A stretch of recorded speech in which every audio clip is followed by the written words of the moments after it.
ଗ୍ରାମ ନିକଟ ଜଙ୍ଗଲ ଭିତରକୁ ଚରିବା ପାଇଁ ଯାଇଥିବା 5ଟି ଗୋରୁକୁ ମାରି ଖାଇଛି ବାଘ।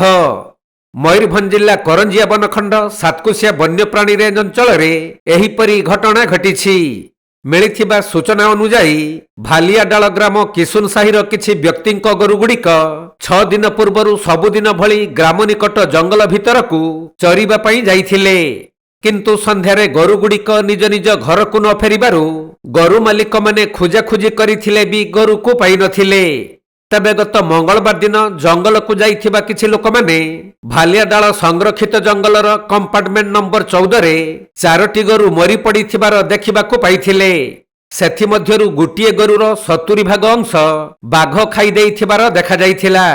ପରେ ବୁଧବାର ଦିନ ଆଉ ଗୋଟିଏ ଗୋରୁର ଖତାକ୍ତ ମୃତଦେହ ଜଙ୍ଗଲରୁ ମିଳିଥିଲା। ଖବର ପାଇ ସାତକୋଶିଆ ରେଞ୍ଜର କର୍ମଚାରୀ ବିଶ୍ୱଜିତ ମହାନ୍ତିଙ୍କ ସମେତ ଅନ୍ୟ କର୍ମଚାରୀମାନେ ଘଟଣାସ୍ଥଳରେ ପହଞ୍ଚି ତଦନ୍ତ କରିଛନ୍ତି। ବାଘ ଆକ୍ରମଣରେ ମୃତ୍ୟୁବରଣ କରିଥିବା ଗୋରୁଗୁଡ଼ିକ ସେହି ଗ୍ରାମର କଣ୍ଡେରାମ ଜଜଙ୍କ 2ଟି ଗାଈ, କୃପା ହେମ୍ରମଙ୍କ ଗୋଟିଏ ବଳଦ ଏବଂ ଖଜୁରୀପୁର୍ତିଙ୍କର ଗୋଟିଏ ଗାଈ ଓ ଗୋଟିଏ ବଳଦ ବୋଲି ଜଣାପଡ଼ିଛି। ପରେ ବନ କର୍ମଚାରୀଙ୍କ ଉପସ୍ଥିତିରେ ଠାକୁରମୁଣ୍ଡା ବନ୍ୟପ୍ରାଣୀ ଡାକ୍ତର ମନୋରଞ୍ଜନ ମହାପାତ୍ରଙ୍କ ଦ୍ୱାରା ମୃତ ଗୋରୁଗୁଡ଼ିକର ବ୍ୟବଚ୍ଛେଦ କରାଯାଇଥିଲା। ତେବେ ପ୍ରାଥମିକ ତଦନ୍ତରୁ ଗୋରୁଗୁଡ଼ିକୁ କଲରାପତରିଆ ବାଘ ମାରିଥାଇପାରେ ବୋଲି ସାତକୋଶିଆ ରେଞ୍ଜ ଅଧିକାରୀଙ୍କ ଠାରୁ ସୂଚନା ମିଳିଛି।